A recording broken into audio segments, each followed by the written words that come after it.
Thank you, Gordon. Hello, everyone. I was hoping for a response, but obviously you're not going to respond because we're doing this on a Zoom type thing. Yeah,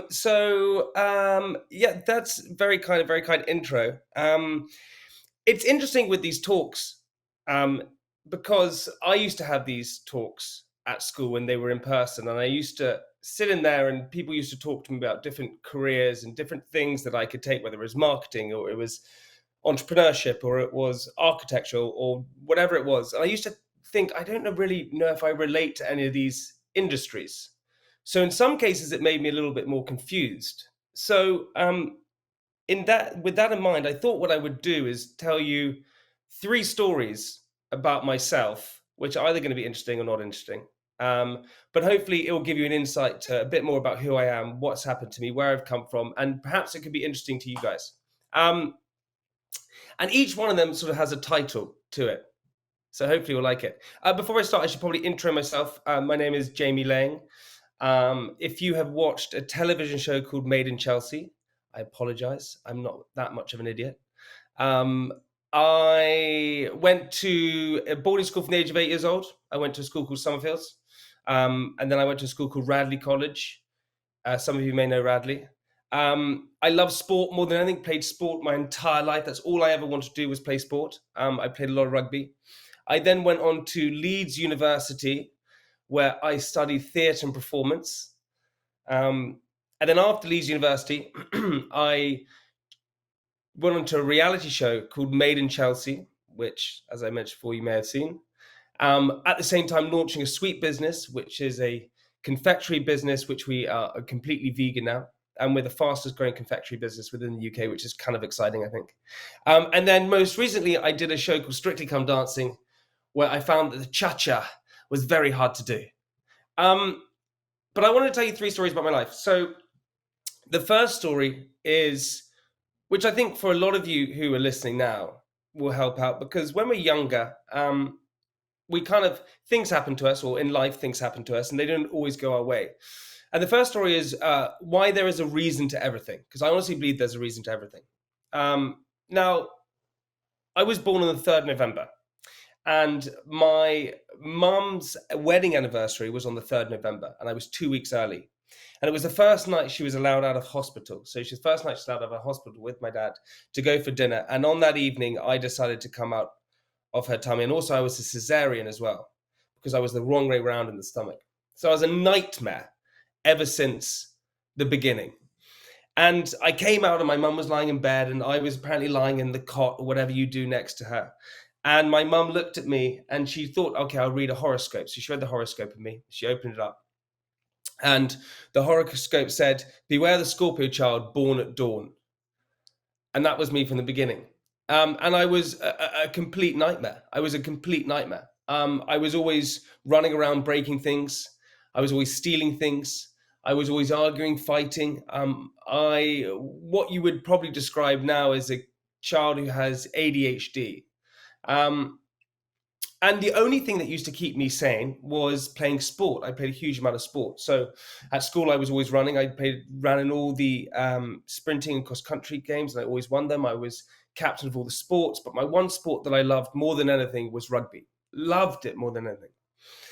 And as I went to Radley and started playing more sort of competitive rugby, and as it got older, I had a decision in my mind that I said, right, what I want to do is I want to become a rugby player. That's what I want to do with my life. I want to become a professional rugby player.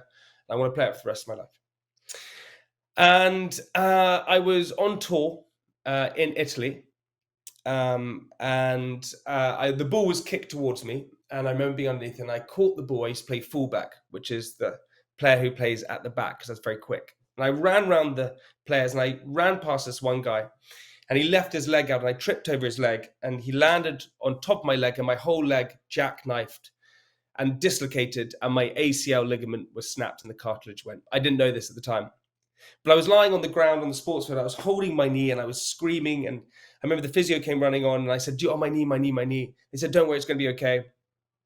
And I got taken off the pitch and we came home from Italy and I went straight to hospital and straight to go and get an MRI scan on my knee to see what actually happened with it. And had the MRI scan and the doctor came back in and he put the scan on the wall behind me, and he said, "Yeah, I'm afraid it's your ACL ligament and your cartilage. You won't be playing rugby again." And I was 17 years old. My whole dreams of becoming a rugby player in 5 seconds were completely smashed. Um, and for me, that was a complete disaster. If you play an instrument or you sing, you want to be a musician. If you paint, you want to be an artist. For me, all I want to do is play rugby. And my blueprint throughout my entire life, going up to there, was playing rugby. That's what I wanted to do. Um, and so I then had to rethink what I wanted to do. And for me, what I realize now at this age is that we all have a blueprint in life, whatever that may be. We may want to get married at a certain age, or we may want to set up a sweet company, or go and get a job in medicine, whatever it may be. We all have a blueprint that we want, but your blueprint doesn't always add up to what you want it to be. And when one door shuts, another door opens. And for me, the biggest pain for me at that age was my knee going, but it was a complete blessing in disguise. Because what it meant was I didn't become a professional rugby player, even though I wanted to, but I had to then go to university. And university is where I then got the offer to go on Made in Chelsea. And there's also where I learned how to, where I had the idea for Candy Kittens. So if I had followed down the road of wanting to be a rugby player, I would have always tried to play rugby. I would always been too small. I would have always got injured, and I probably would never have made it. So the worst thing that happened to me in my life was actually the biggest blessing in disguise.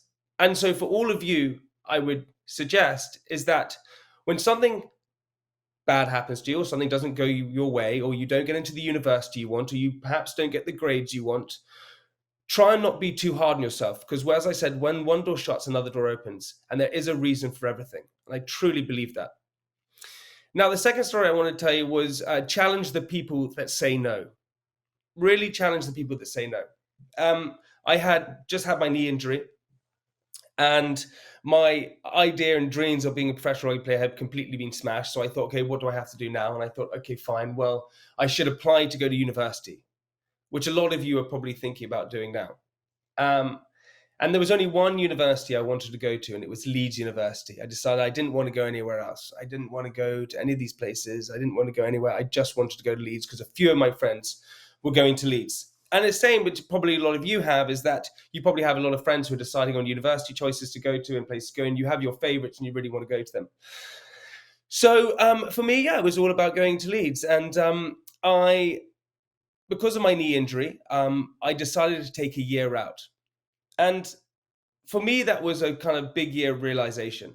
And for all of you, I think, especially when I was young, I always thought life would catch me up. Life would always pass me if I wasn't doing things. But actually, I would truly encourage you, if you can, and if you have the ability to do so, and if you want to, I suppose, take a year out and really assess what you kind of want to do, and go and see the world and meet different people and do different things. And I traveled to South America on my year out.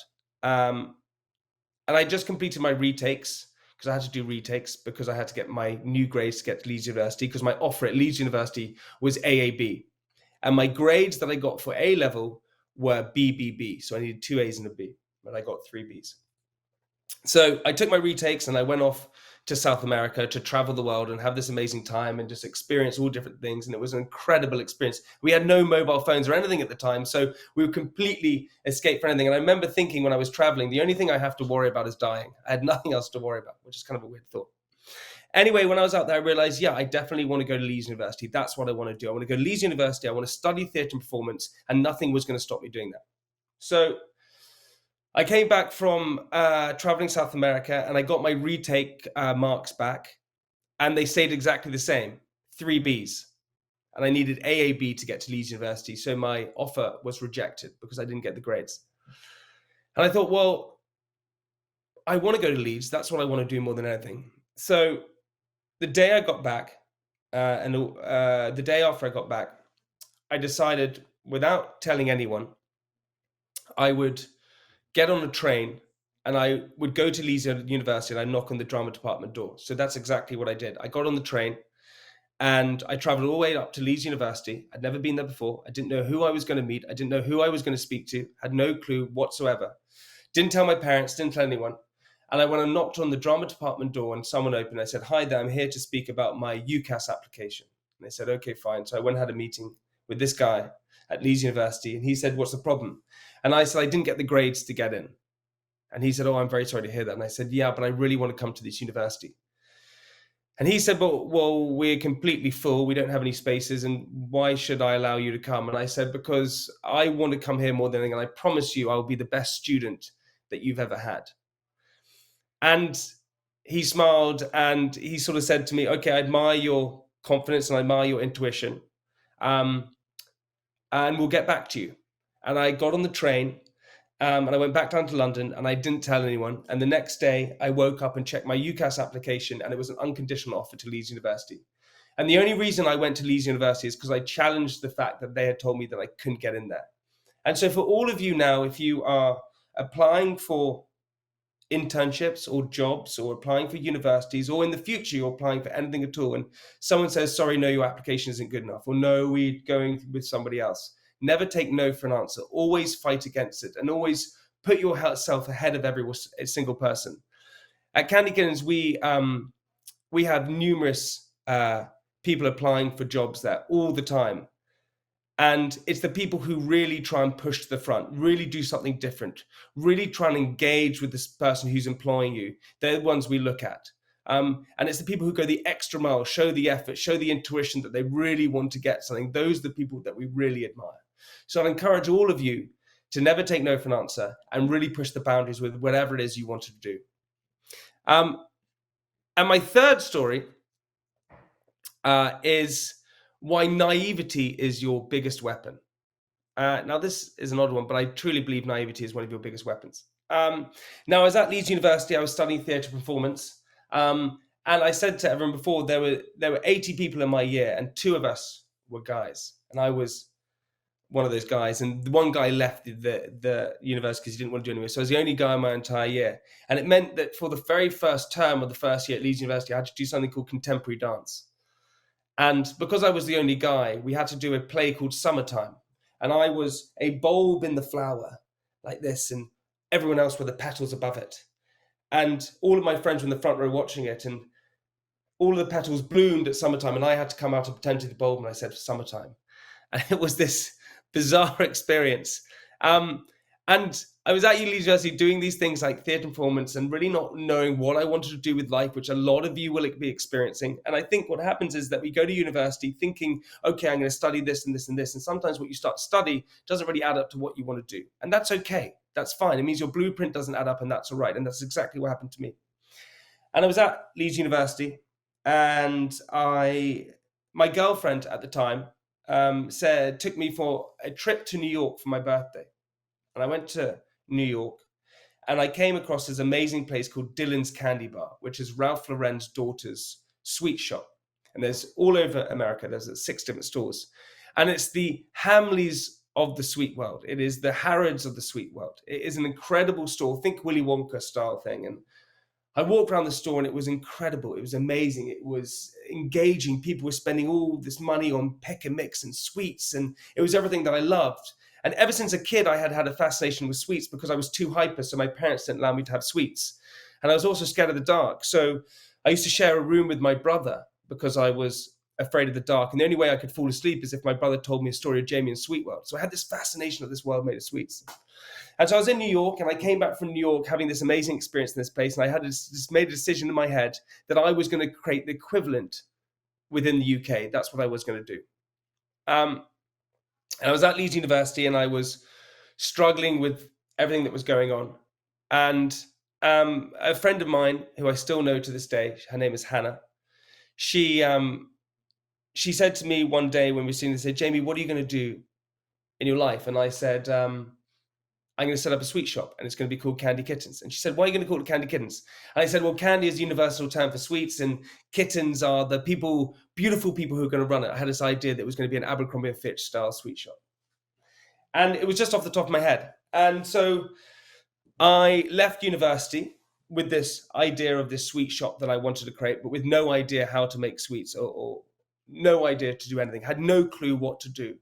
And that was the biggest advantage I had, the fact that I had no idea what to do. And that's an interesting thing to say, because what happens in life when you're setting up a brand or you're setting up a business, you don't particularly want to follow logic.